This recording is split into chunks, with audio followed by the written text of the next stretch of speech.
Hi, it's Susan here on August 14th with you for the gift of stillness. I'm going to find my water. Excuse me. Here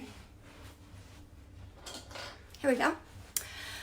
So it's Wednesday evening, just about 6 o'clock. I think it might be a minute or two afterwards. And let me tell you, it's hot here in Florida. My gosh, it is so hot. Hi, Erica. Thanks for being here tonight. It is so hot and humid, and we have had so much rain. It is,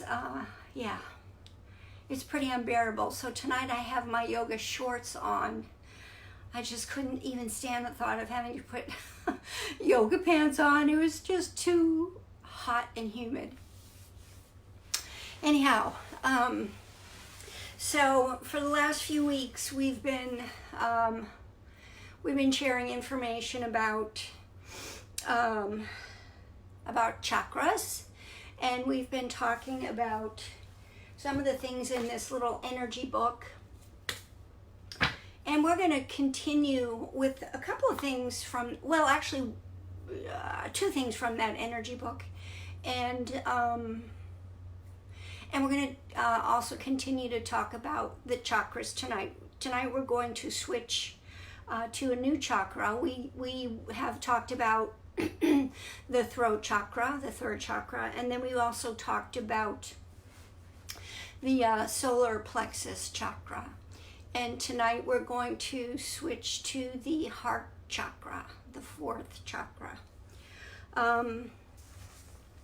And I know I'm not going in order, and that may bother some of you, but I'm kind of going in order of significance.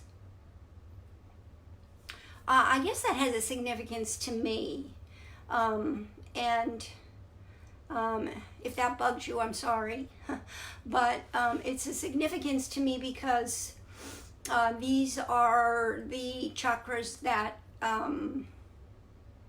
are where I may be dealing with imbalance. So they're kind of the more important ones for me right now. So the fourth chakra, I'm going to just share some information with you about the fourth chakra before we start to get into any of our practice tonight. Fourth chakra, heart chakra. So everybody knows, the heart chakra, love and compassion and joy and happiness. But you know, we walk around every day in a world that doesn't always make us feel that way. Sometimes we have a lot of happiness in our life. We have joy about birthdays or weddings or whatever it may be.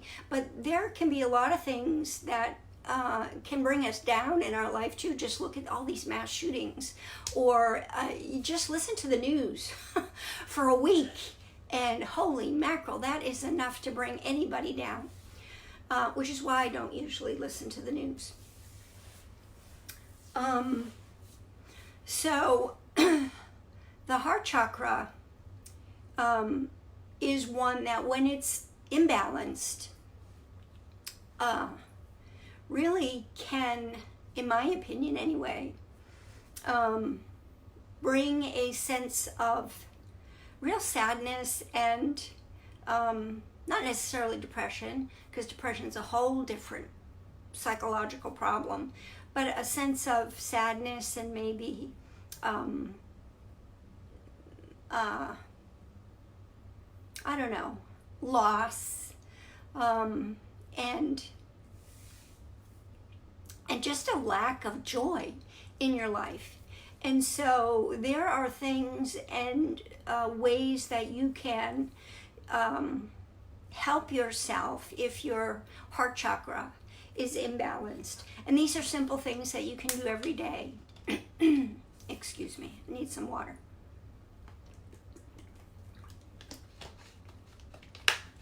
But first I'm going to tell you a few facts about the heart chakra. I wrote some things down.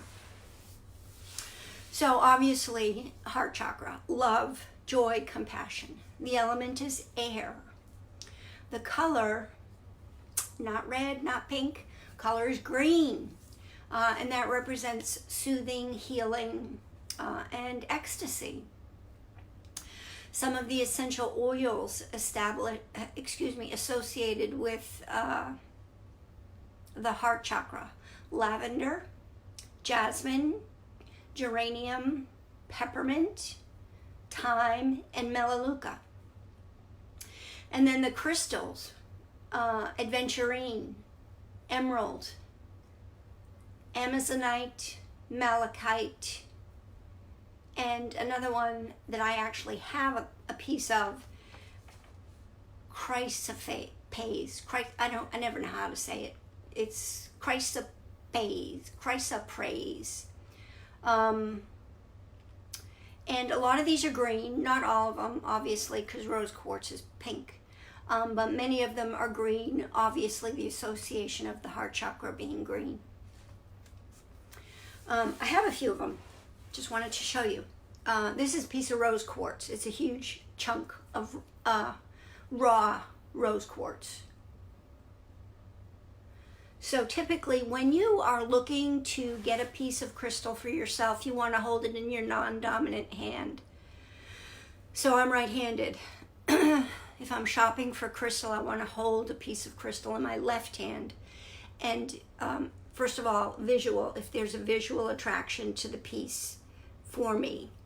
And then I hold it in my left hand to see if there's any sense of vibration or any feeling of tingling or anything in my hand from that crystal.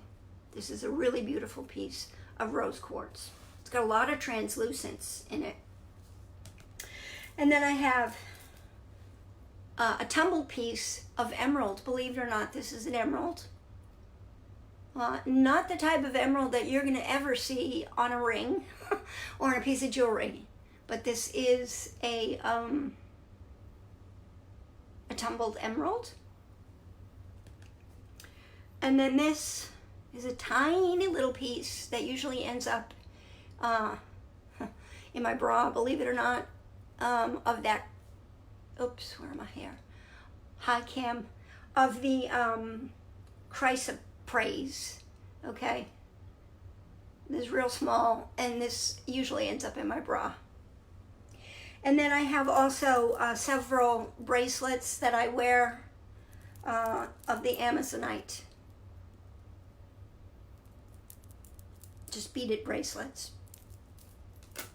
Again, mostly in the green family for the heart chakra.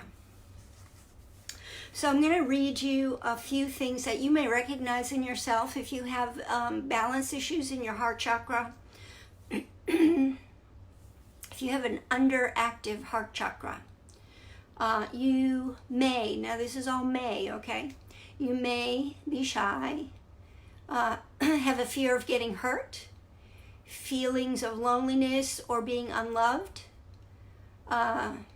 You may be antisocial, judgmental, and have a fear of relationships. In that case, for you, the best crystals for you would be rose quartz, and another one actually that I didn't show you, but I have pieces of downstairs. Rhodochrosite. It's pink. Very pretty. I have a bracelet of that also. And the oil that's best for you is geranium.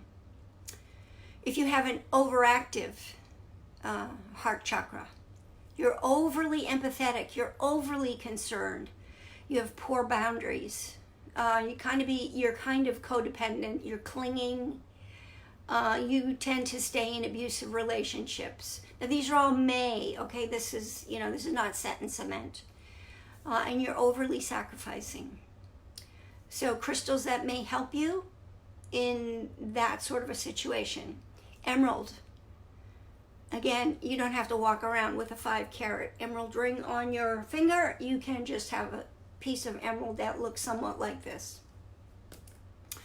And malachite. And then an oil that would help you would be melaleuca.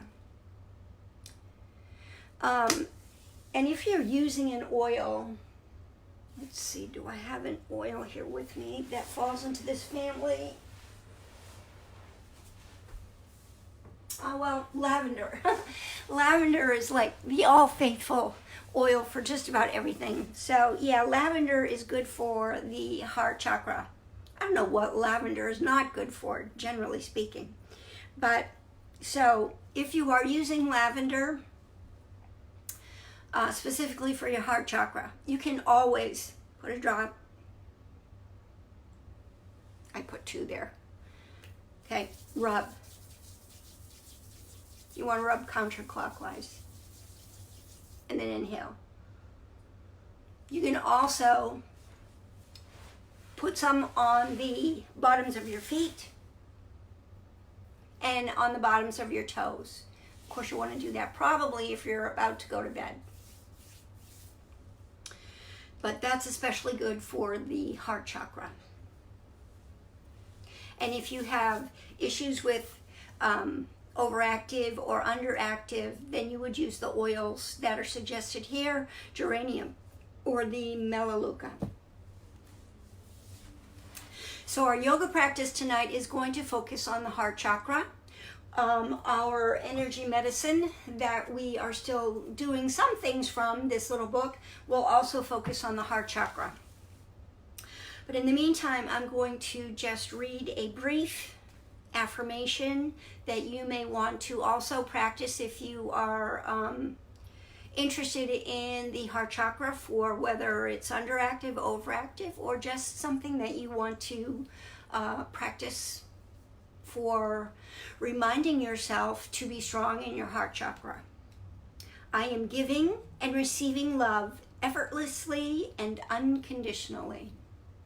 That's a real simple one that you can just write down on a card and have it by your bed when you get up in the morning or when you go to bed at night, and just read it to yourself. Say it out loud if you can. Real simple. So we're going to, and always remember when you're watching this, hi Julie, when you're watching, if I don't know you, it's great that you would tell me where you're from, or if you have a question, that you let me know what that question might be, because it's really helpful for me to get to know you. So we are going to start with a little bit from this energy medicine book. We're just going to do 2 exercises from this book tonight. Real simple ones. These are things that help you with stress. And basically, if you have been following me on Facebook or taking this virtual retreat road journey with me for a while now, you know that this online virtual retreat is all about stress relief, relaxation, and just finding peace for yourself. It's all about an inner journey towards peace and relaxation. So these 2 very easy things. One of them you can kind of do at your desk. You can do it in the grocery store, and we've done it before. It's where you tap just around the thymus area. Okay, so I'm just going to move back a little bit, and you're going to tap. You're going to use you can use 3 fingers, you can use 2 fingers, but you don't want to slap. You don't want it to be a slapping sound. You want it to be a tap, like almost like there's an echo sound in that thymus area. Now, if you're doing this, I love you too, Julie. If you're doing this,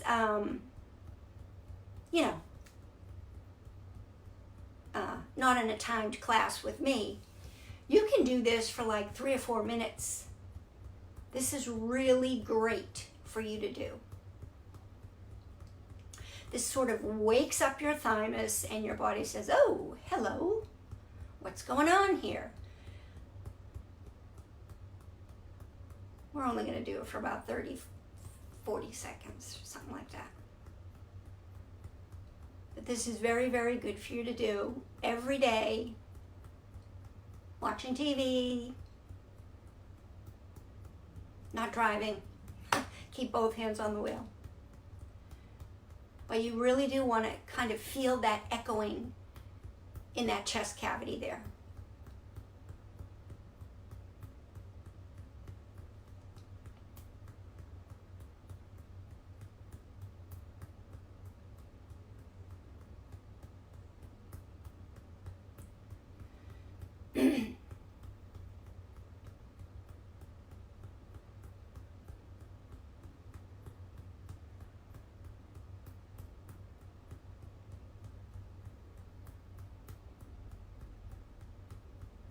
And if your hand gets tired, switch hands. That's all. Okay, I think you get the idea, right? Very simple. Okay, so the other one that we're going to do, I think it's called releasing venom. So this one is for you to do when you are in a stressful situation and you are trying to prevent yourself from reacting poorly, from making a bad decision, from saying something that you wish maybe later you didn't say, or just from doing something that you probably shouldn't do under duress. Okay, and I don't mean, the wrong kind of duress. I mean just stress. You're angry, you're upset, something's really got your goat, and you are just about to explode, right? And you don't want to do the wrong thing. So you go into the ladies' room, you go into a closet, you go into your office, you go into your she shed. I don't care where you go somewhere and you do this exercise. Now some people call it airplane, some people call it what this little book calls it, releasing the venom, and you just let it out. So then you can compose yourself and go back to the situation and then either speak or make a decision or whatever it is that you have to do, but you can do it at normal blood pressure and with yourself all under control, or at least predominantly under control. All right, so this is something you would do standing. I don't know that I'm going to do it standing because you won't be able to see me probably. So I'm going to be kneeling back here. And I was saying to the people that were on early that I have my yoga shorts on today because it's so bloody hot here in Florida. I just couldn't even stand the thought of yoga pants. All right, so what you do is you're like angry. You're boiling point angry and you can't stand it. So there's a couple ways you can do this. You can just lift up your hands over your head and you can just take a deep breath in and go down and go, ah! And you want to, when you go down and you go, you are expelling your breath. You are expelling and releasing that venom, whatever the heck it is that's inside of you that is making you so angry, okay? And then some people do it this way. They put their arms out and they cross them, or they go out and then they come down. Whatever works for you. It really doesn't matter. I think over the head is best, but you can do it however you want. I like it the way the book shows it, over the head. Inhale, get it out. Inhale deep, and that's why you have to go to the ladies' room or a closet or something, because you are making noise. You're making noise. You're getting rid of this. Don't be embarrassed.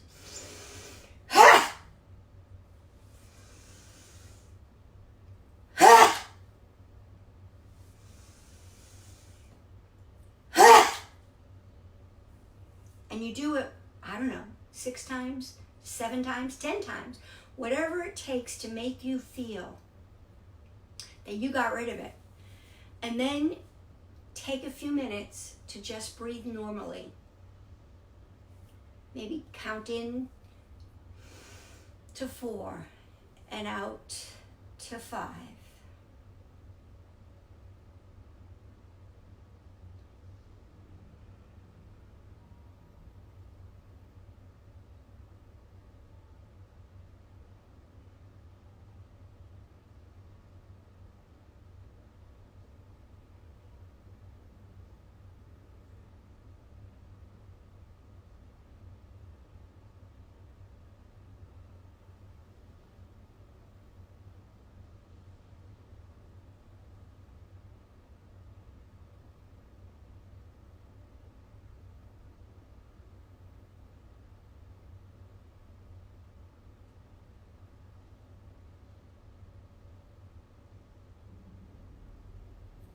And then by now, whatever it is that was making you crazy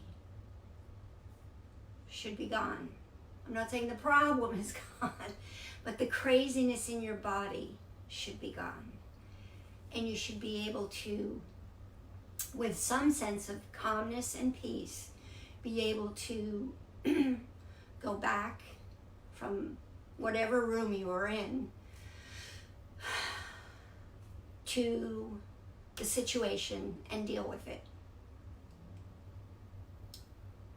And I really hope that you remember that whenever you find yourself in that kind of a situation. Even go to your car, for Pete's sake, and try it if you have to. If that's the only place you have to go and try and do it. Do it.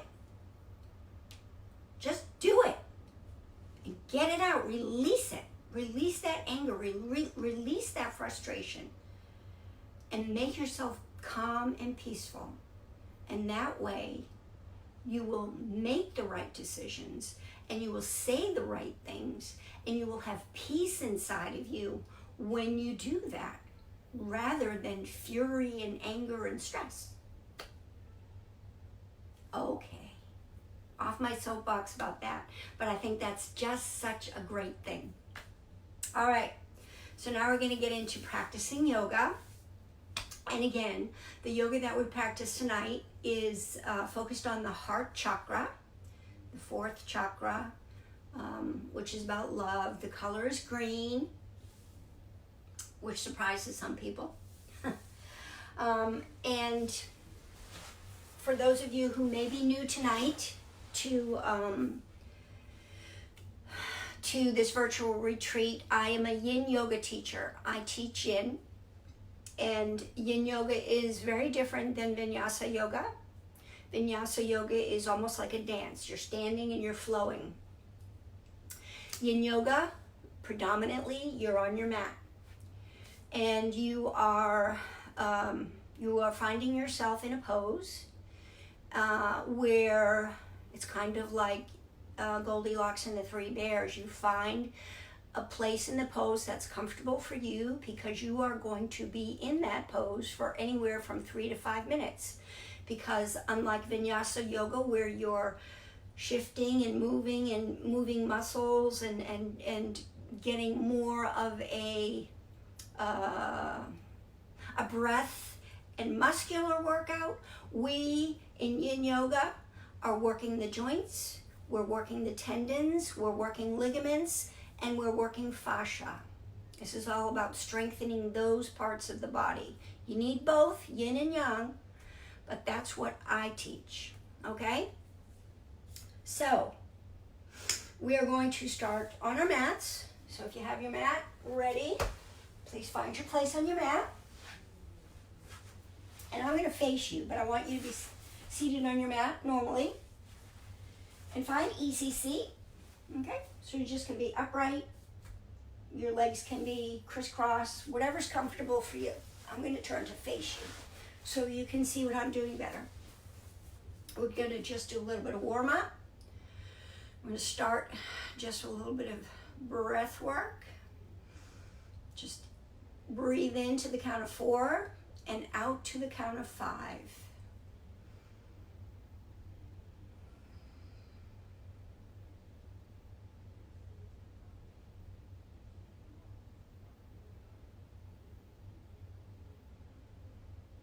This is also a great stress reliever.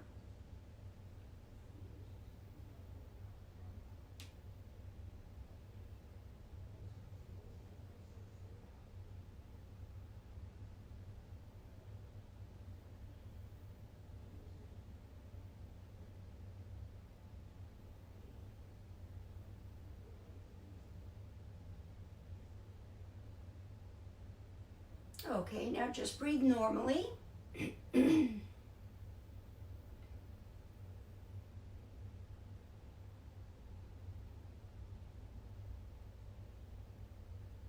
now I'd like you to take your right ear and bring it to your right shoulder. We're just going to do a little bit of warm up before we get started.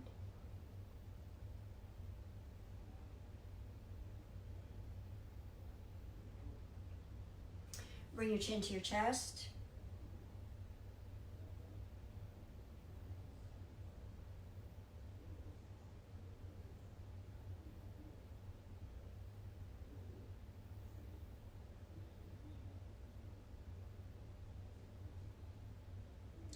And then your left ear to your left shoulder. Remember to keep your shoulders relaxed.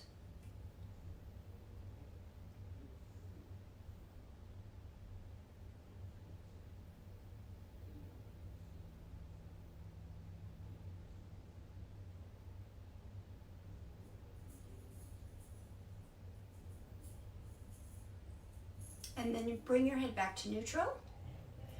And turn your head to the right.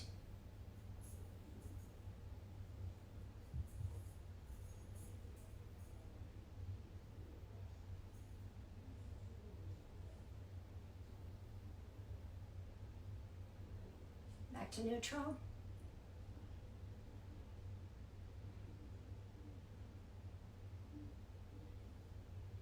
And then to the left.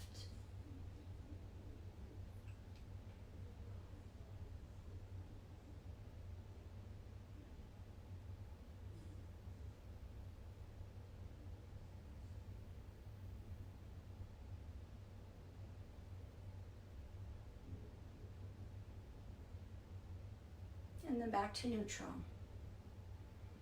Good. Now inhale your arms up. Make sure your shoulders are kind of relaxed. You don't want to be like this. Relaxed. Exhale down. Inhale up. Exhale down. One more time, inhale up.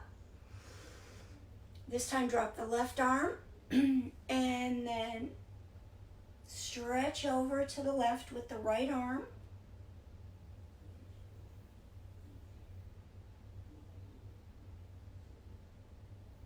Keep breathing, no breath holding, okay?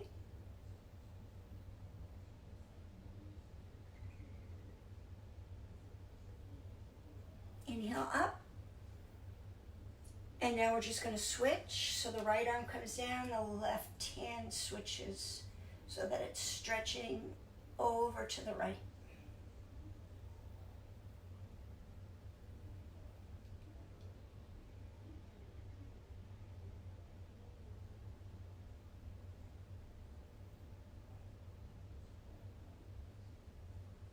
Inhale up. Now drop the right hand on the left knee. Left arm goes out behind you. We're torso twisting here. Keep the shoulders relaxed. Your drishti or your view can be anywhere that's comfortable for your neck. So you can look forward. You can look to the side, like wherever your chest is pointing. Or you can look back. Whatever's comfortable.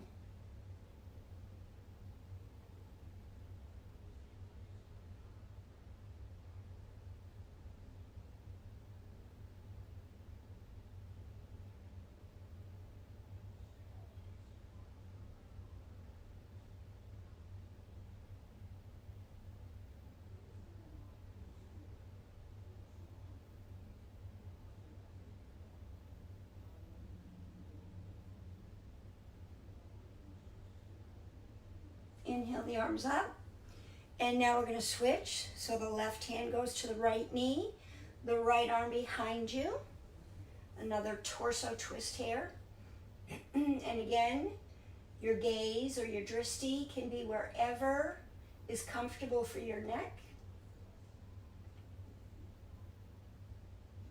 Shoulders relaxed.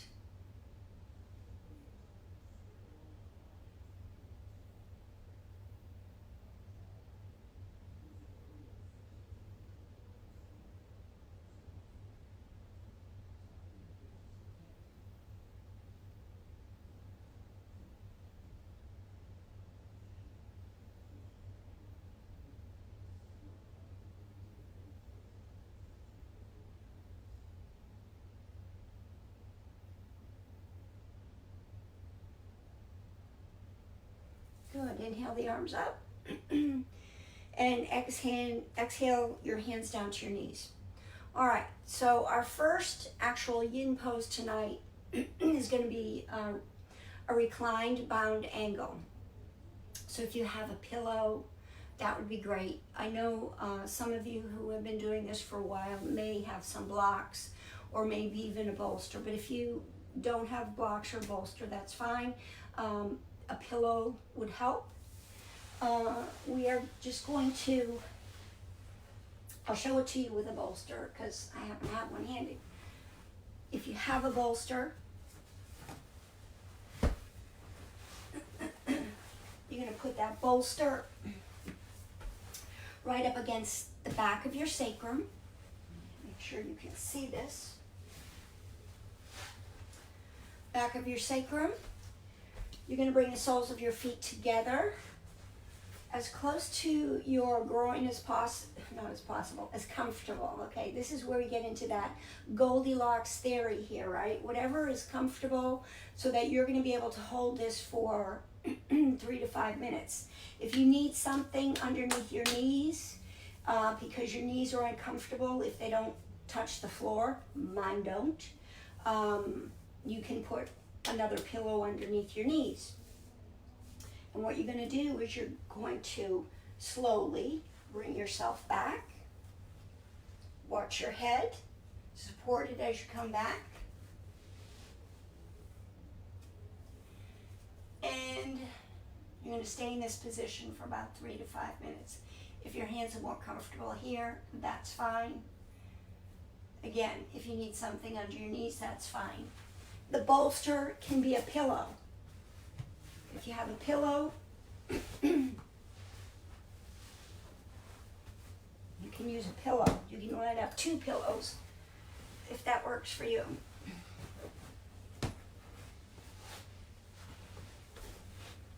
Bottom pillow lines up with your sacrum. Slowly bring yourself down. Make sure you support your head. Soles of your feet together, palms up, on your belly, whatever's comfortable. So the intention is that you're feeling a nice stretch the inner thigh, and this is a chest opener. This is a heart opener, okay? And if you don't have a pillow or a bolster, you can just do it lying on the floor, and that's perfectly okay. All right, I'm going to start the watch. Off you go, 3 minutes.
for those of you that are using bolsters or pillows, just roll to your side very gently and move the bolsters or pillows aside. And then roll onto your back again and straighten your legs. Hands back down around your sides and rest for just a moment.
Again, slowly roll yourself back onto your side.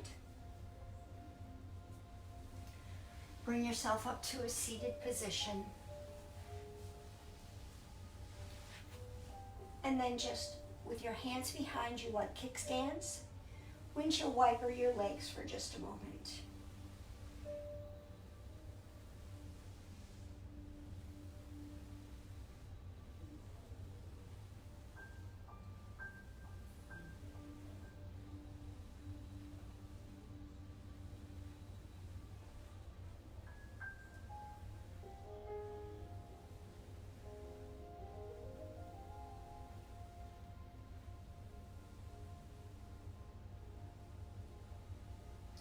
From here, we're going to move into all fours.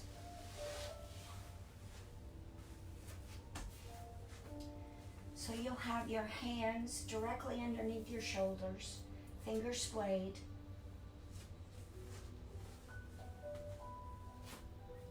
Knees and hips aligned. Your knees are about hip distance apart. If it feels good for you right now to do cat-cow, if that's something that feels good for your body right now to be doing, by all means, go ahead and do that. You're welcome to it. Exhale, cat. Inhale, cow.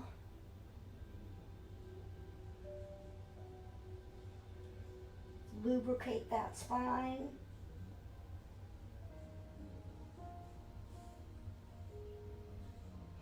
Bring the navel towards the ceiling when you're in cat. And then bring that belly towards the floor when you're in cow.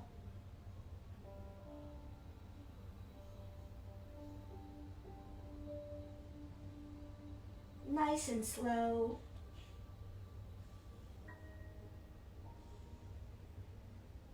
And then when you're ready, bring yourself back to neutral. We're going to move into melting heart. So you bring your hands towards the front of your mat, sort of mat width apart. You may need to adjust here depending upon your torso length and the length of your arms. Everybody's skeletal structure is different. And then you're going to drop your chest and your forehead towards the mat, leaving your booty up over your knees. This is a real shoulder stretch, a nice spine stretch. If it's uncomfortable for your shoulders, it can be very intense. Then bring your arms in a little bit so that they're not so extended, or you can even drop the elbows. But you're going to be here for about 3 minutes. So find the place in this pose where you still feel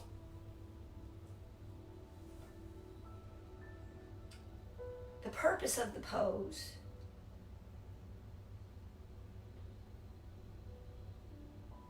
but you're not hurting yourself and overextending.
Slowly walk your hands back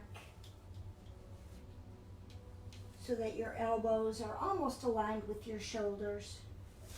And then straighten your legs, come down on your belly, fold your arms underneath your head and rest.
bring yourself back up on your elbows.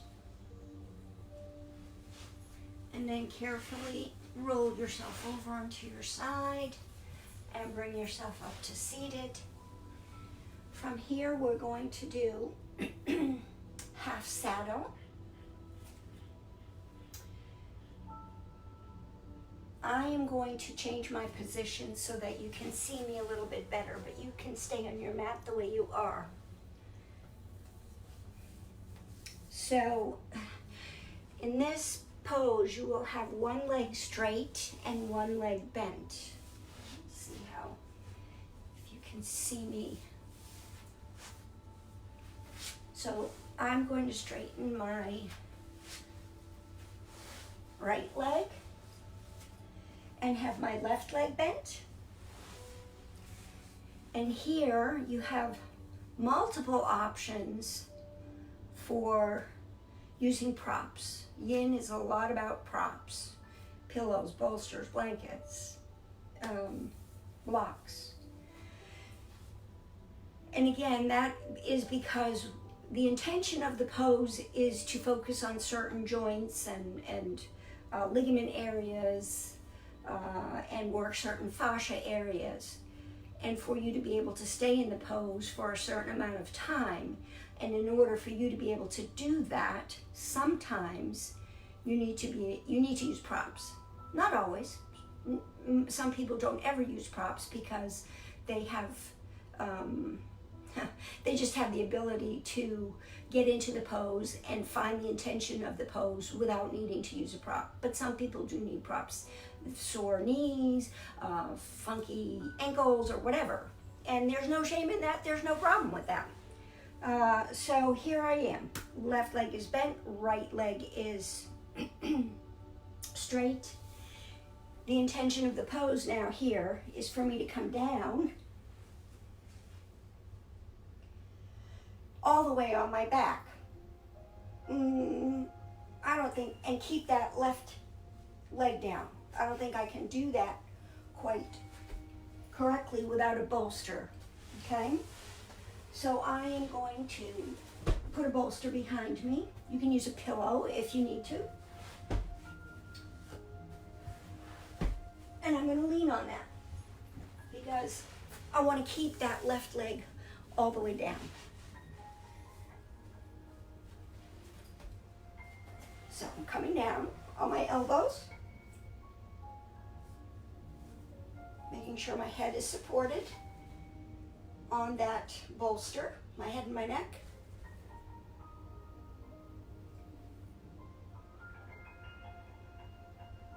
The knee's still not 100% down, but it's maybe 90% down, 95. I can hold it for 3 minutes, I'm sure. Relax the shoulders. If it's too uncomfortable, you can make this bend wider. The foot angle is really dependent upon what's comfortable for you.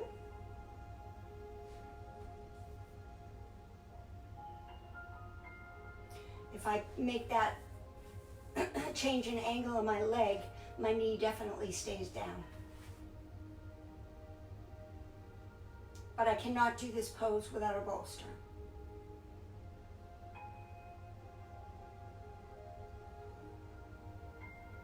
So the intention here is all about the quad. It's all about the quad, but at the same time, because of that, using this bolster, I'm opening up my heart here. And even if I weren't using a bolster, it would still be a heart opener.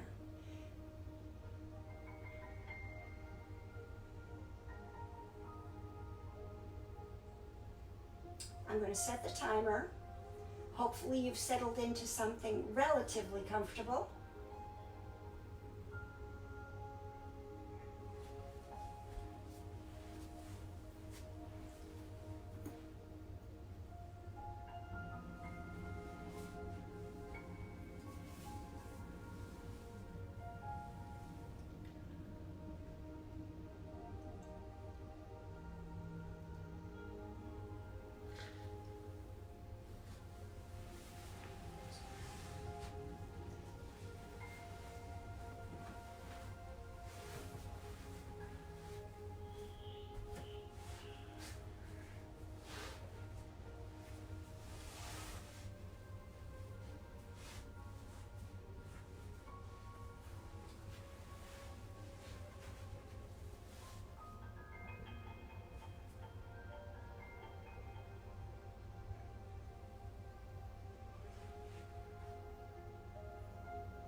right.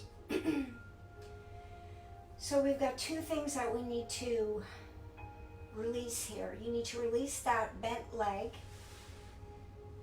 and then you need to move that bolster.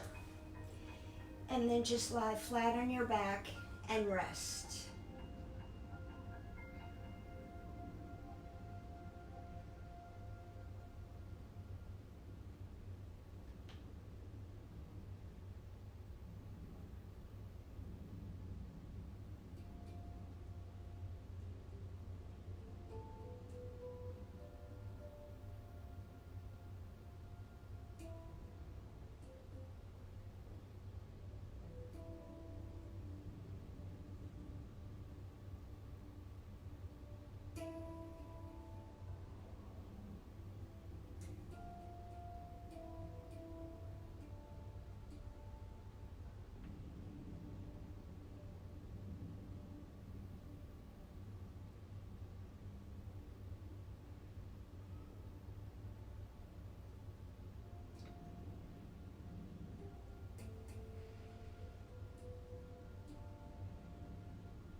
So now we'll switch sides.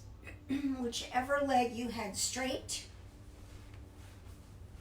before is the leg you'll bend, and vice versa.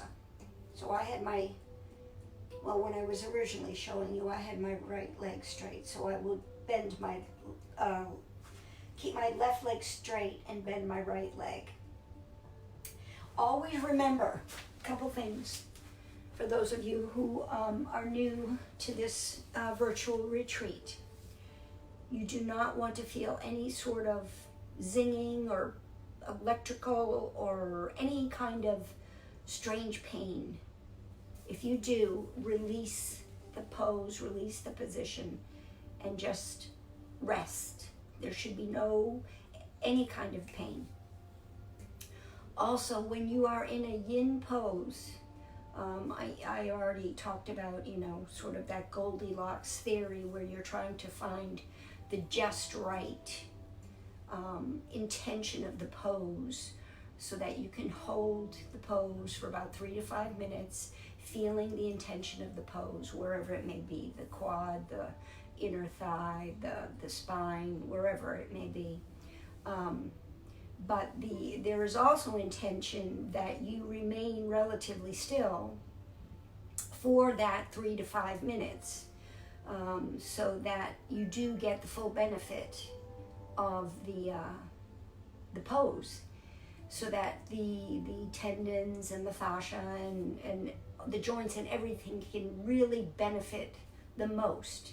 And that's something that, again, is very different than Vinyasa Yoga, where you're moving very quickly, and not that it doesn't have a purpose, it serves a very good purpose, and you do need both yin and yang yoga, but the yin yoga benefits your body most if you move as little as possible while you are in the pose. You can't not necessarily be afraid of moving, but just try to remain still. All right, so hopefully by now you have found your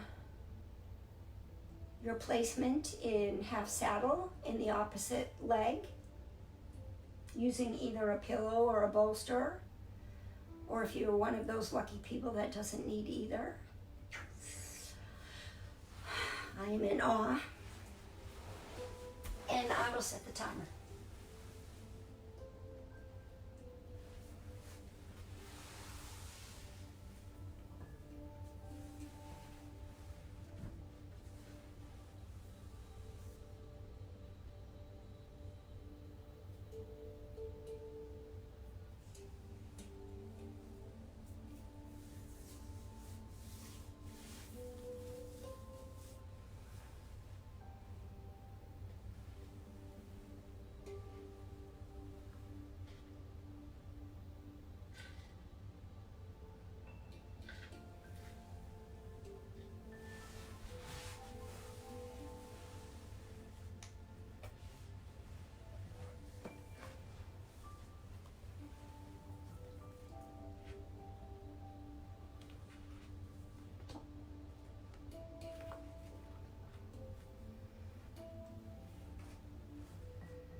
carefully once again move away the bolster and straighten your leg.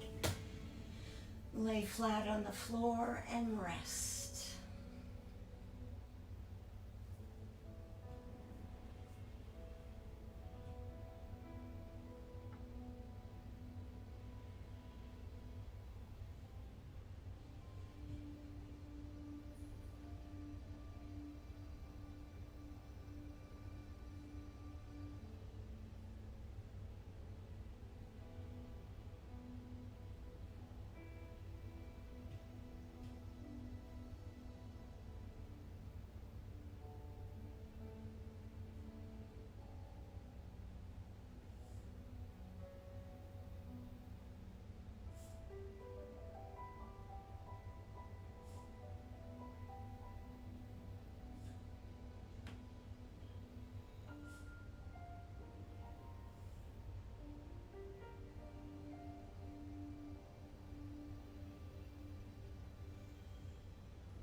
Great. We're going to do legs up the wall. So here you have the option of actually going to a wall that you may have available in your room, or you can simply stay on your mat, and you can use a pillow or a block or a bolster to make it more make it more comfortable and actually make it a little bit more stable for you. And sometimes people find it easier to stay in the pose when they're on a block or a bolster or a pillow. If you are going to a wall to do legs up the wall, you want to approach the wall from the side. So pretend this is a wall. You want to approach the wall from the side with your knees bent, and then turn your body this way, and then bring your legs up, okay? And that brings your booty closest to the wall, okay? So you don't want to come like to the wall with your legs already up in the air, because then you have to like scooch to get your booty to the wall. So you bend your knees, come up to the wall, touching the wall, and then turn and shift. I can't really do it here because I don't have a wall, but that gets you right up against the wall, okay? But I'm going to do this on my mat. Again, you can use a bolster, you can use a pillow, or you can use a block. I'm going to use a block. And you put it directly underneath your sacrum. If you have a hard time figuring out where your sacrum is, it's just around where those two indentations are. There. Approximately. So you're going to be laying on your mat, knees are bent, and you're going to put your block or your pillow in approximately that area. Just approximately that area. My knees are still bent, and then I'm just going to lift. You can lift one leg at a time if that's more comfortable for you.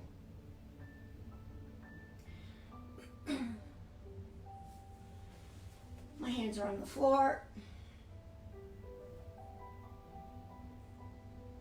This is great to do if you're traveling, when you come off of an airplane, you have a lot of fluid in your feet. Also, if you have high blood pressure, if you're suffering from insomnia, this is such a great pose.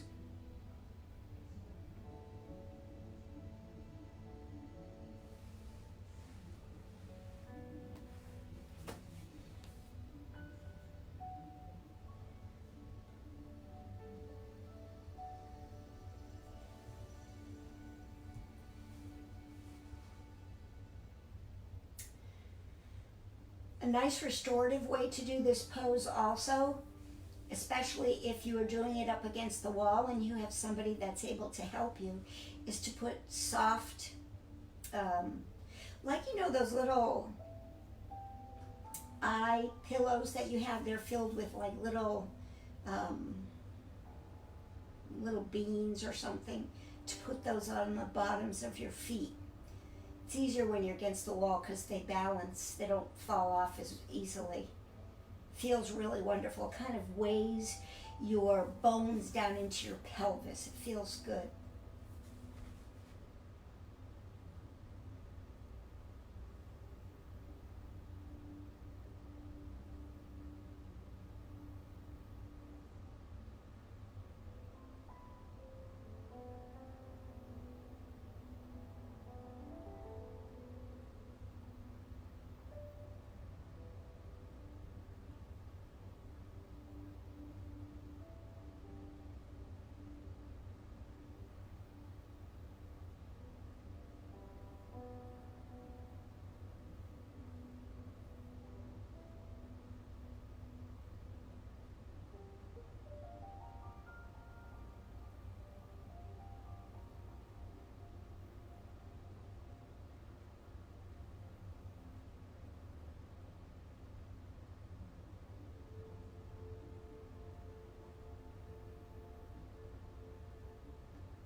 Carefully and slowly drop your feet back down onto the floor. Keep the knees bent. We're just going to stay here for a minute, not long, in bridge.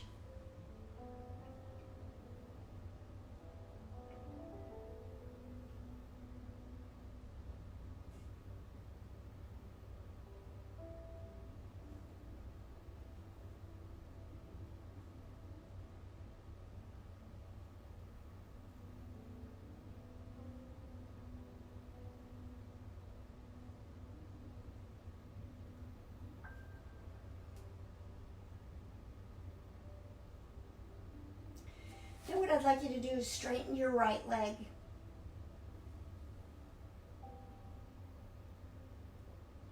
You're going to feel your psoas muscle stretch.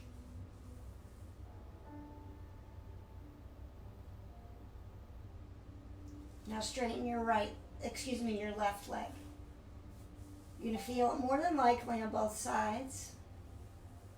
Your psoas muscles. These muscles don't often get stretched. These are your fight or flight muscles.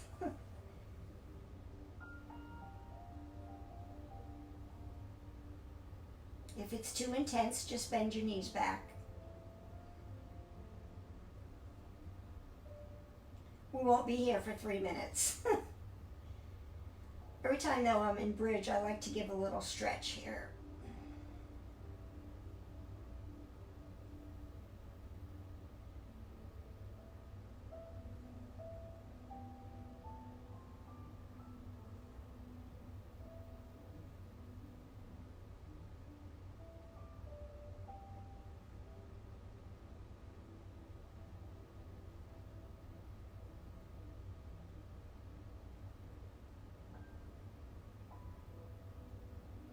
Bring the right leg back with a bent knee, and then the left. Back to bridge.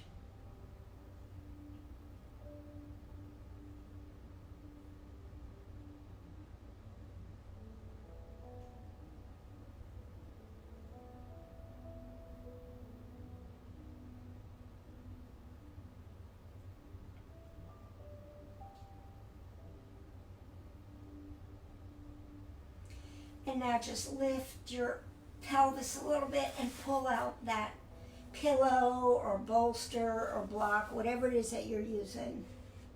And then just drop your hips back to your mat.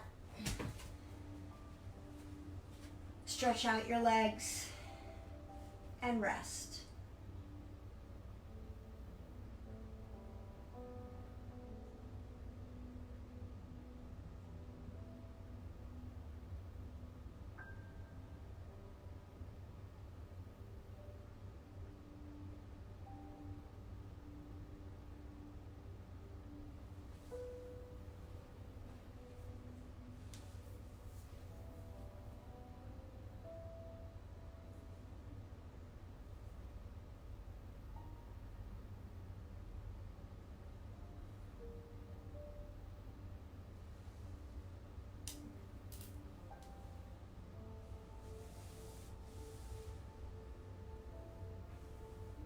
Now bend your knees again. Bring the right foot up. Grab onto the outside. Left foot, grab onto the outside if you can. If not, the ankles or the calves. Pull those knees down towards your armpits. Push that pelvis, your sacrum, into the mat for happy baby.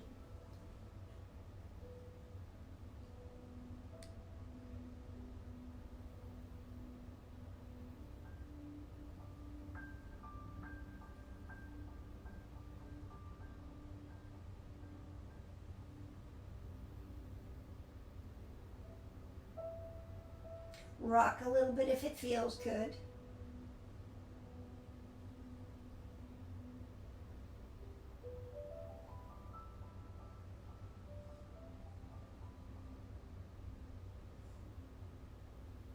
Massage the spine.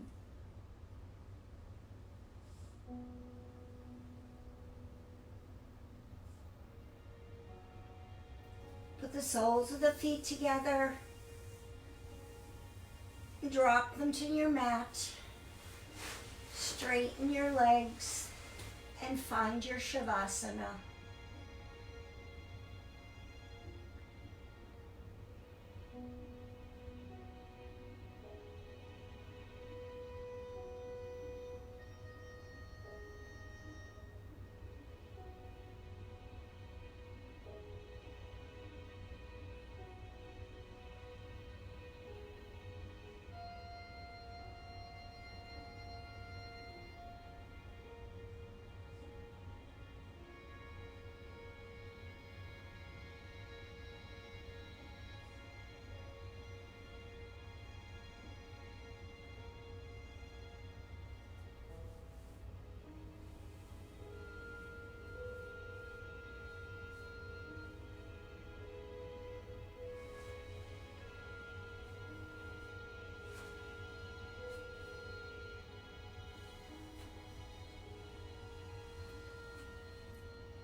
Take a nice deep breath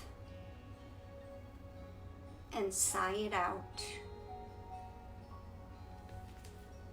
Start to bring movement back to your body. Moving your fingers and your toes. Give yourself a nice big stretch.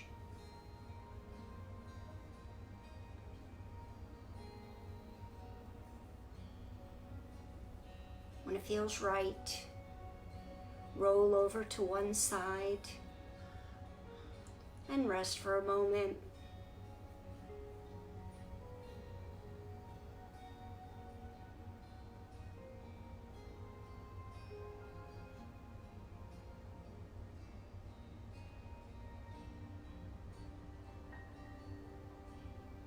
And then slowly bring yourself up to a seated position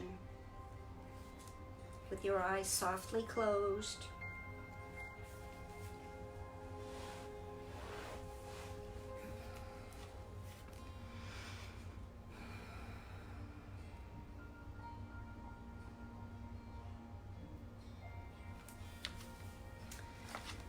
Our focus on our journey tonight was the heart chakra. Love and compassion and joy.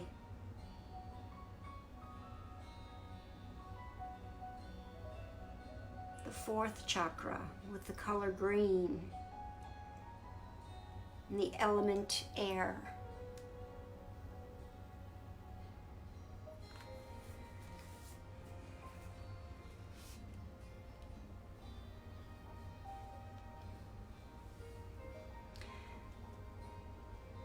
I am giving and receiving love effortlessly and unconditionally is our affirmation.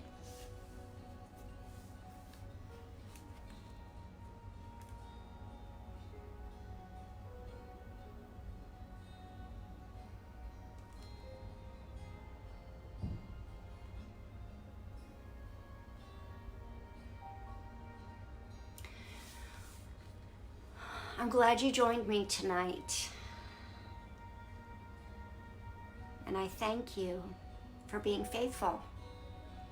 It means so much. I'd like to share something by Panjatali.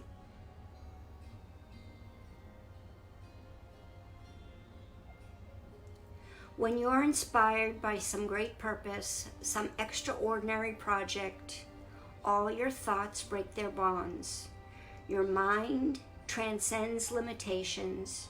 Your consciousness expands in every direction. And you find yourself in a new, great, and wonderful world. Dormant forces, faculties, and talents become alive. And you discover yourself to be a greater person by far than you ever dreamed yourself to be.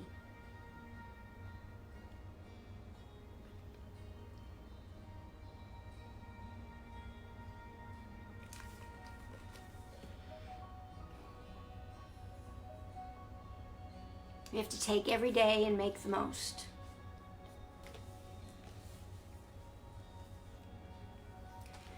And that takes the heart chakra, and the throat chakra, and the solar plexus chakra, all combined. All combined.